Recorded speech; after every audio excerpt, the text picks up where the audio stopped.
Alright guys, before the video rolls, I just want to say Becky's video got messed up at some point of the recording on my end. I don't know what exactly happened, so yeah. So I hope that doesn't bother you guys too much. That's my bad. But I hope you guys all enjoy the video. I thought it was a great conversation. Check out JC and Becky's channels, and let's talk about A Knight of the Seven Kingdoms. When you play the Game of Thrones, you Subscribe and like. or you die. There is no middle ground. Go. Alright, welcome back to the Grease Goblins YouTube channel. I'm joined by JC and Becky. You guys know JC. He's on here all the time, I feel like. And then Becky, you're new on here, so welcome. We're going to be talking about A Knight of the Seven Kingdoms, everything you need to know. This will be spoiler-free, so we're not going to do any spoilers in this video, so you are safe from that. But I wanted to introduce both of you guys, specifically you, Becky, as well, because you haven't been on my channel before. If you'd like to introduce yourself and all that. Awesome. So thanks for having me on. I really appreciate it. So my name's Becky. Becky does blog on YouTube, and I mainly do booktube stuff. So I started off reviewing A Song of Ice and Fire. Love the book series and felt like I really wanted to talk about it on YouTube. And it turns out a lot of other people like to talk about it too. So that's basically what started me off doing booktube. And then since then, I just kind of review mainly fantasy stuff. And I'm also currently reacting to the Game of Thrones TV show from a book reader's perspective because I've never watched it before. So yeah, it's a lot of fun. Awesome. JC, if you would like to also introduce yourself, but I know I feel like everybody on my channel probably knows who you are already, but what are They're you all working sick of on? me. Hey, well, just like but thank you, Becky, for sharing that. Like the book readers watching Game of Thrones from a book reader's perspective, that's pretty unique. So It that's is. like a great new perspective to Thanks. have. I also do booktube stuff with specializing in A Song of Ice and Fire content because that's what gets the community talking the most. It's a lot of fun. So if you want to hear me rant about the A Song of Ice and Fire series, both the books and sometimes the TV show, or other fantasy series that have nothing to do with the A Song of Ice and Fire series, but I think are still worth checking out, then come check out BookTube Advocate. So getting into A Knight of the Seven Kingdoms, which will be coming out later this year, I thought it would make sense to kind of give a little bit of a background, what we're going into, establishing some of our main characters. And so I have the novella in the background. Well, maybe not. You can't actually see it. It's covered up by fire and blood. But, going into it, we have this story that's very different than pretty much anything we've really even seen in terms of the shows. Game of Thrones and House of the Dragon are much more bigger in scale. Whereas, the Hedge Knight, the Dunk and Egg, novellas, they're much more focused. They're much more kind of like, the comparison I always give for them is Mandalorian. It's kind of like that type of situation where it's, two characters. You have more of the, I guess a little different because Dunk is also still a teenager, but, Egg is a younger kid. So you have that kind of dynamic. And it's not as like, oh, this is the politics of a civil war going on. It's much more focused in on our characters. And so I want to hand this to Becky because I found this to be one of the coolest takes in Song of Ice and Fire. Your favorite book, correct me if I'm wrong, but is actually The Knight of the Seven Kingdoms. So I would like, if you want to kind of introduce, what the novella or the books are kind of about, and all of that, why you like it so much. Yeah, so I think honestly, I don't even know where to start. I just have such strong feelings for this collection of novellas. And I think it is that dynamic duo of Dunk and Egg. I think that's what carries it. That's what carries the novellas, to be honest, because if we're looking at it kind of authentically, it's not massively action packed, I wouldn't say, in terms of the novellas.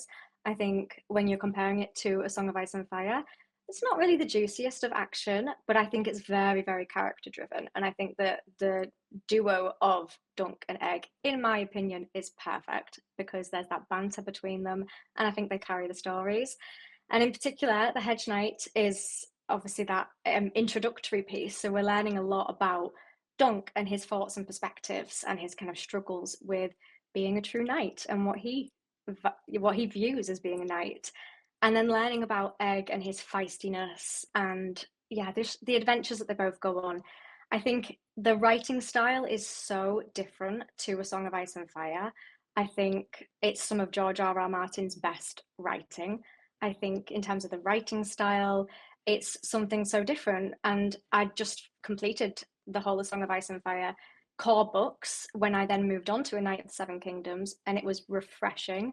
Don't get me wrong, I love the main books, but I think I liked that light-hearted side. It feels less serious, but it also has the historic lore as well that's included in there. So I feel like it's a good balance between humor, but also that lore around the universe that George R. R. Martin has created with some very likable characters that just carry the whole story. And that is just why I love it so much. I personally couldn't fault it. I know that's controversial.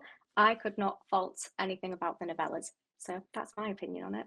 I think the novellas are great. I think for me personally, why I don't have them that high is because they are kind of short. Like, so for me, I'm someone that really enjoys a lot of the quantity, like how great the other books can be for so long. But I still think like I did a video on ranking all the books in terms of just writing, and I had A Knight of the Seven Kingdoms up there, like towards the very top, because I do think it is some of George's best work. It reminds me a lot of, especially when in Feast for Crows, when Brienne gets going, it kind of has similar kind of beats to that in terms of the journey Brienne kind of goes on. It's more of a personal focused and on her character. But yeah, JC, anything you wanted to add on that in terms of like the background of going into A Knight of the Seven Kingdoms? Yeah, no, I mean, I really love the A Knight of the Seven Kingdoms novella compilation, and I especially love the Hedge Knight novella, which is the first novella of that compilation. I do agree with Becky that the smaller scale story with just kind of following the adventures of two people as opposed to following, this cast and crew of dozens to almost 100 characters is very refreshing, and it's so nice to follow. And not to disparage the main series, because the larger scale plots and schemes of the main series definitely are what kind of keep us hooked. And it's like, oh, what's going to happen in Dorne? What's going to happen in the Iron Islands? What's going to happen in Nessos? But following just Dunk and Egg on their adventures as they travel through the Westeros, it's so nice. It's so wholesome. It's so refreshing, and it's a very kind of different change of pace from what George R. R. Martin typically does. So I love it. I love the series. I love this story, the Hedge Knight story, and I'm looking forward to seeing how it gets adapted into the TV show. If you even think about, just like our main character, Dunk, who just leading into where the story is going to take over, is a hedge knight. He's very lower class, growing up in Flea Bottom. He is somebody that is completely different from A Song of Ice and Fire. The closest we maybe have to somebody like that would be Davos, starting out being in like kind of a lower class and then Yeah, eventually elevating. And so I think part of that is some of the what people love about it is because it is such a fresh take. It's very different. When you think about A Song of Ice and Fire, it's mostly on the powerful families and things like that. Fire and Blood is through the Maesters, but it's also almost exclusively about the Targaryen dynasty. So it is just very unique in that way. And so setting the time period, because that will be something that I think a lot of people may be confused if they don't set it up correctly. We're starting, I think, around, is it like 80 or 90 years before the main 89 series? years Okay. before. Yeah. Thank you for clarifying that, JC. I wasn't sure I'm correct. I was kind of doing the math in my head. I was like, wait, Aemon is this age during the main story. I just got to kind of figure it out there. But yeah, so it'll be, again, after the dance. This is a time where there won't be dragons. That those already kind of on out of the world. And so that'll be interesting to think about how people react to a series with no dragons. It'll be the first time since Game of Thrones season 1 where that was not a thing in the shows at all. Anything else you guys want to add before we get into kind of what we expect from the show or our expectations before we kind of get past the background? I think to your point, it's Greece. It is really nice to see kind of following the perspective of lowborn characters compared to the main series where we often virtually every main character is either a high lord or someone pretty high up in the echelons of Westerosi or SOC society. To read through the perspective of Dunk, who was born in Flea Bottom, it's such a nice kind of Brienne slash Mandalorian esque change of pace that it makes this story so much fun. Agreed. So moving on, then, kind of looking at our expectations, I want to throw it back to Becky once again because this is your favorite book. Yeah. What are you expecting, or what are your hopes for A Knight of the Seven Kingdoms? I have such high expectations for it because obviously it's actually not just one of my it's not just my favorite book from the A Song of Ice and Fire series. I would class it as actually one of my favorite books ever, the sequence of novellas. So because of that, I have such high expectations and such high hopes, which I am being realistic. I don't think they're going to be met purely because it's what I have in my mind. I think is unachievable for for any TV production to display. But for me, I think the main concern that I have is the pacing because we obviously have been informed that this is a TV series. For the first novella, obviously that is going to be season one, and I personally feel like it might have been actually adapted better if it were movies, like a trilogy of movies instead. Just because I think the pacing might not feel maybe as dragged out. I'm kind of wondering what are they going to include? How are they going to make it not feel slow when they're having to pace it across a certain number of episodes? So that's one of my concerns is just making sure that they use the time that they have effectively in each episode so that we can have enough action, we can get to learn about the characters, we can get to see Dunk and Egg for who they truly are, because I think that is so important, but without it feeling slow and boring. I think that's the concern, because we've got to remember as well that a lot of people who will be watching this TV series may not have read the novellas, you know, so it's like how do you embody the characters of Dunk and Egg to maybe people who are not familiar with them before? So I think the casting has to be perfect for that. Now, if I'm being honest, I don't know who is casted. I'm not sure if that's been released. It probably has. So I'm not very up to date on it. But I really do hope that the casting for Dunk and Egg is strong because I think it has to be for such a character driven series. I think they have to nail that, and then hopefully the rest will be okay. But yeah, I do have high expectations, and I'm a little bit negative about it. I don't think they're going to be met, but I think it'll still be good. I agree. I will say, just to answer your question, they have done at least the major castings. Now, I don't take a lot away from castings just because I don't know a lot of the people. Like, I don't know what their background is, how good of actors they are. So it's just like, oh, they kind of look like what I would expect. And you can change a lot of that just, But I don't know. It just comes down to performance. We'll just have to see how they do. Hopefully, they do great. Well, the one thing I will always say about any of the projects, they do really good at casting. House of the Yeah. Dragon, regardless of my issues with that show, casting is fantastic, top tier casting. But I'll go to you, JC. I do share a lot of the concerns that Becky has, but I want to throw it to you. Like, what do you expect from A Knight of the Seven Kingdoms? Yeah, so like Becky, I am a little bit concerned as to how this novella, this Hedge Knight novella, which, if you listen to the audiobook, is only about 2 hours and 45 minutes long, could potentially be stretched out to 6 1-hour installments. Or even if you just physically read the book, yeah, it's only a couple hours long. So I am concerned because, as we saw with House of the Dragon season 2, the producers and writers on that show were not at all hesitant to add a whole lot of stuff to season 2 of House of the Dragon that really, not that it didn't have anything to do with the book, but thematically it kind of clashed with the series as a whole, and it just didn't really make much sense. So so I was, and I still am concerned that they're going to add a lot of not just filler, but miscellaneous material to this potential first season of A Knight of the Seven Kingdoms that not only wasn't present in the Hedge Knight novella, but also doesn't really contribute much to the story of the TV show as a whole. However, I'm still concerned.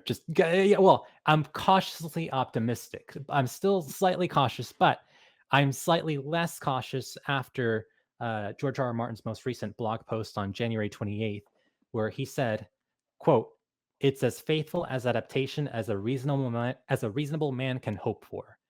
And that has me feeling, okay, you know, I know George R. R. Martin is kind of a stickler for faithful adaptations. I am too. I would prefer to be as close to the source material as possible. But if George R. R. Martin is satisfied with it, just as he was satisfied with the first season of House of the Dragon, which, despite some, differences, was relatively faithful and pretty good adaptation of the source material. If George R. R. Martin is happy with the first season of Night of the Seven Kingdoms, having watched it, I think I feel more confident in being not as worried about it as I was maybe a week ago. I agree with both of you. I think I'm a little bit more negative than you, JC, on George, but That's okay. Yeah. I'll talk about that in a second. But I agree with both of you. Like, I would say I'm cautiously optimistic, I guess. Yeah, I would say so. Like, I think that of all of the things they've done, especially over House of the Dragon, you would assume A Knight of the Seven Kingdoms would be one of the easier ones to adapt because it is straightforward story. Now they didn't help themselves because they made it a TV show like you talked about, Becky, where you do have to, you're gonna have to fill in some stuff there. And like you talked about, JC, when you think about the book, for the first novella, it's only like 100-ish pages, and so a lot of that has big pictures on them, so it's not even really that long. I do have concerns just based upon the fact that House of the Dragon, like you talked about, also struggled with that at times. And I do think that I'd hope it'd be more like Game of Thrones season 1, where they did a lot of good at just adding in scenes that were believable and complementary to the book material that you could have seen happening. So things like Robert and Cersei talking about their marriage, and Jaime talking with all these different characters that we never saw in the book and book 1 because Jaime wasn't a POV. Like, there's a lot of room that you can do that with the show, with some of the major characters that are going to be involved, that could help delve out those characters a bit more, because we don't see them as much, just because the story is specifically basically told through Dunk's point of view. So I hope that they do that right. I do worry about pacing, though, quite a lot, because like Becky talked about, there isn't like a lot of big action moments. Like, there's usually, for each novella, there's like one big kind of moment that has action to it, but it's not there for the action. It's for kind of the characters and the after effects that those have.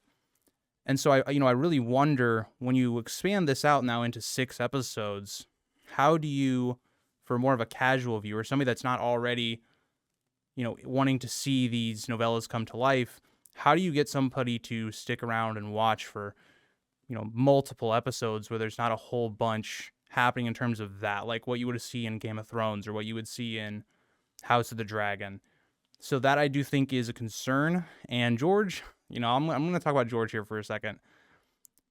George, I don't know what to think when he says about stuff about the shows, because I feel like he's said that for almost every show that's come out that's been in the Game of Thrones and House of the Dragon.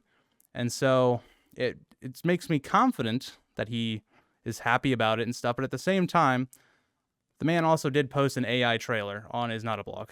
So it makes me worry. Like, did he not watch it? And then, because you would assume the AI trailer didn't have any footage from the actual show. So then how did he watch that and then go, wait, if he's watched, I don't.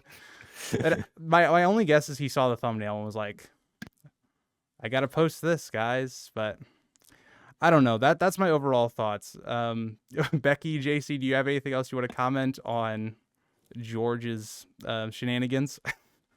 No, I just can't believe that he posted that trailer, to be honest, because I started watching it, and then because I thought I trusted George R. R. Martin to post the official trailer, and I thought something's not right about this, and then I realized, oh, that's because it's not right. So yeah, I think I'm in a state of shock. Yeah, I think Grease is right, where he probably just saw the thumbnail and is like, oh, they must have gotten the trailer out. Let me put it on my blog.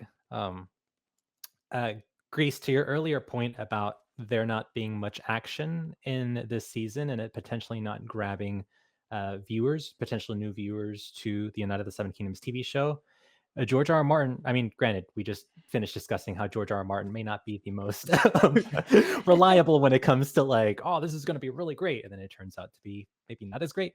But he did say in his blog, and I trust them on this one, that, quote, viewers who are looking for action and more action and only action, well, this one may not satisfy you. Yeah. So that leads me to believe that, yeah, it's similar to, without going into spoilers, similar to the Hedge Knight novella that really only has one action set piece in it. I think this first season of A Night of the Seven Kingdoms TV show will likely only have that one action set piece, and all the other action that people are, or not people, but a lot of casual viewers typically look forward to, such as, in House of the Dragon, the dragon on dragon action.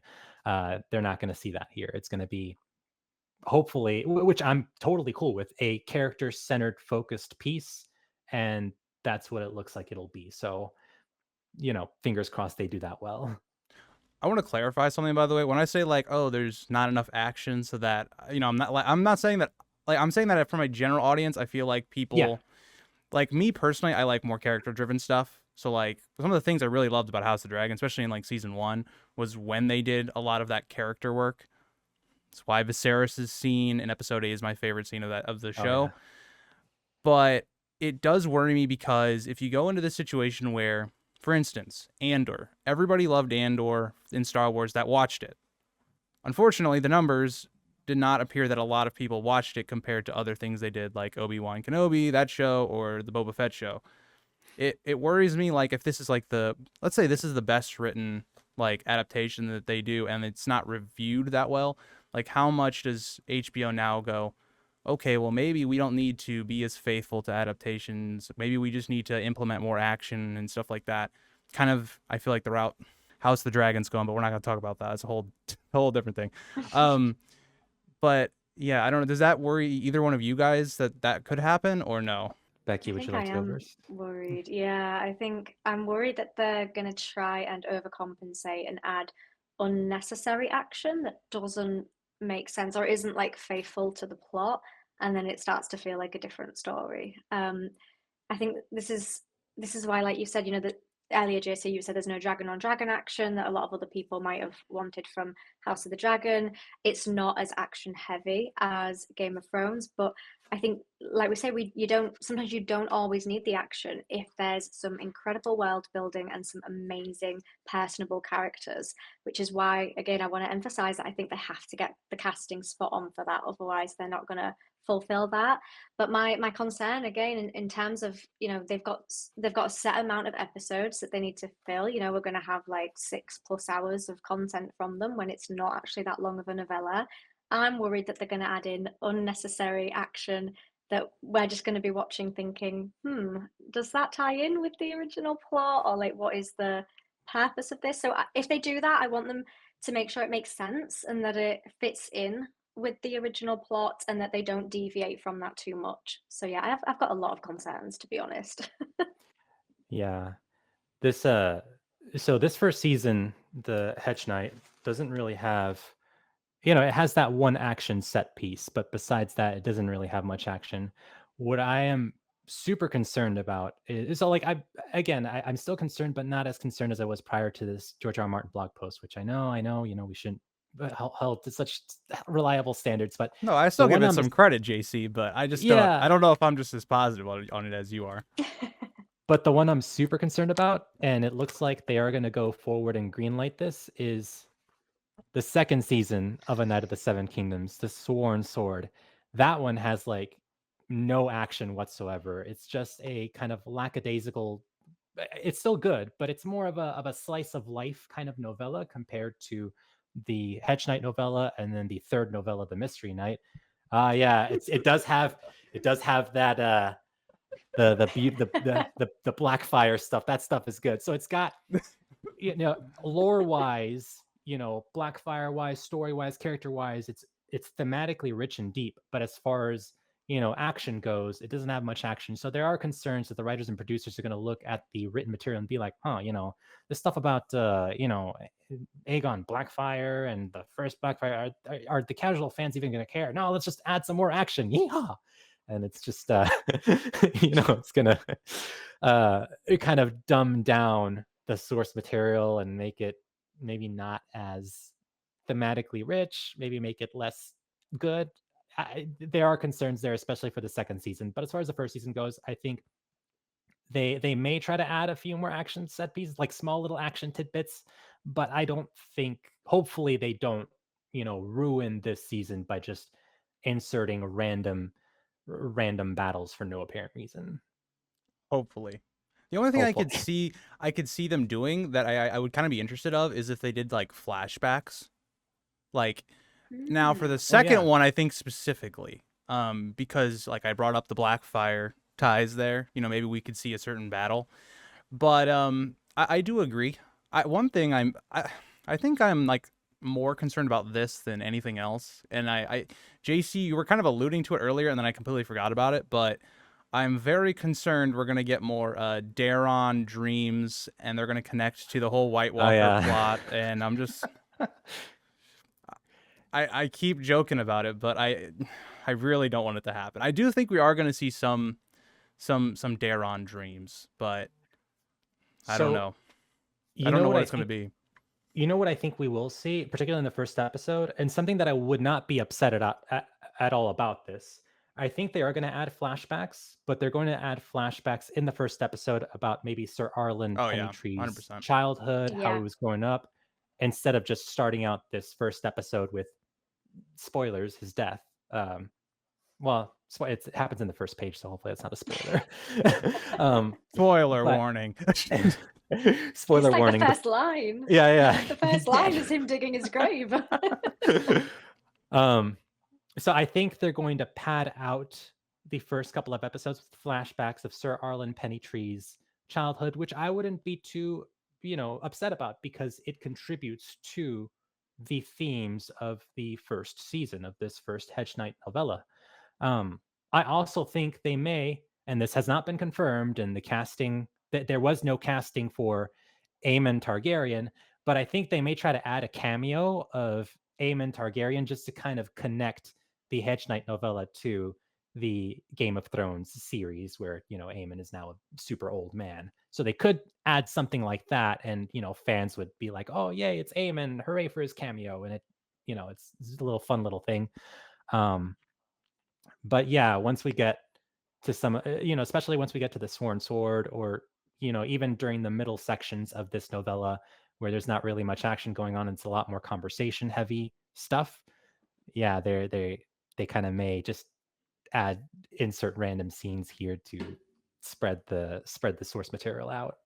Agreed. I also want to provide some context. So Arlen is the knight Oh that yes. Dunk is squiring underneath at the build up to the story.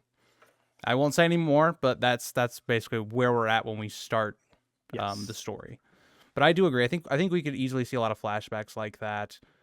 Now I will say, Aemon, I think there's definitely a chance we see him in season 1, but I think more season 2 specifically. I'm not really gonna elaborate anymore on that because it's hard to. Okay. But I think more season 2 than season 1.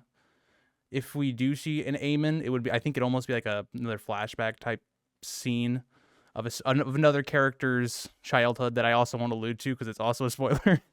It's so hard to talk about things that aren't spoilers. But yeah, so that's kind of, I think, all of our expectations, concerns, worries. Do you guys have anything else you would like to talk about, Night of the Seven Kingdoms related, before we head out of here? Yeah, so I just want to clarify that I feel like I've been quite negative in terms of my expectations. I will enjoy it. I know I will enjoy it. At the end of the day, it's a story that I absolutely love, that I'm infatuated with, and I know that although I have very high expectations, it's got to be good, surely. Yeah. Even if it's not what we expect, I think it'll still be great. And if it is terrible, then we have the novellas to fall back on. I'll just read those to uplift me afterwards. So it's fine. It's a That's win-win true. either way. That's why I've been rereading Fire and Blood. But personally, Becky, I think you've been like as positively negative as you can be, if that makes I'll sense. take it. I'll take Now, it. Thanks. I have a code name of being Grease the Cruel on this channel, so I think you're fine. That reassures me. Yeah. Yeah, Um, Becky, you're pretty realistic. Yeah, you're not being overly cynical, overly negative. I think you're just being realistic. That's Yeah. totally Cool. fine. Thank you. I need that. Thank you. Yeah. I think one thing I do want to touch on, and you briefly touched on this, Grease, we touched on this a lot in a previous video, but I do think viewership wise, and again, for us fans, we don't care about viewers. We just want, something that's really good quality wise. But as far as the network is concerned, HBO, Max, Warner Brothers, as far as they're concerned, they care about viewership.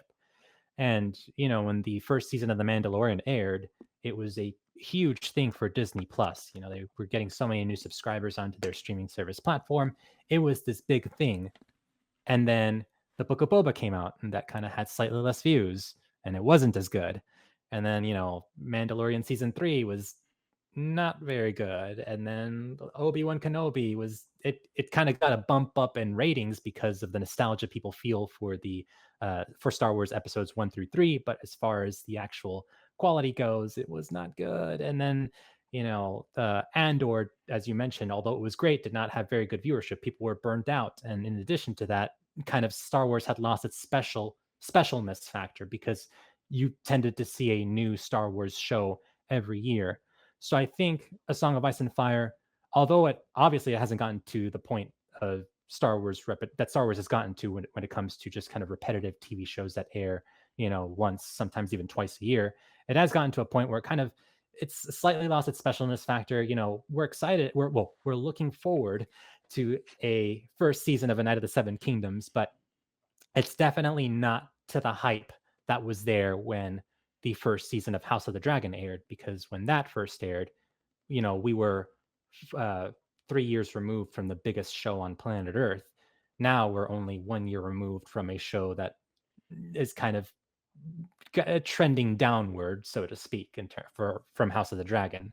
So, and which was also quality wise was also not very good. So, in my opinion, so because of the lack of excitement coming off of House of the Dragon season 2, in addition to maybe kind of the loss of that specialness factor, because we're getting so many not so many, but we're getting a lot more A Song of Ice and Fire related TV shows than we were previously. I think this first season, viewership wise, will do less well than either season of House of the Dragon, and less well than most of Game of Thrones. I don't disagree with that at all. Well, two things. One, wow, JC, you don't care about the viewers. That's crazy. That's crazy. I care about us viewing. And the second thing, I would go even further, saying House of the Dragon season 2, and it was like the build up to that. The marketing was so good for season 2. That's one thing yeah. I'll say. They did a great job of marketing, and yeah, but I agree. So thank you both, Becky and JC, for joining me. We talk a little Night of the Seven Kingdoms. Feel free to check out their channels. They do great content. And I hope you guys all enjoyed, and we will see you guys in the next one. Bye.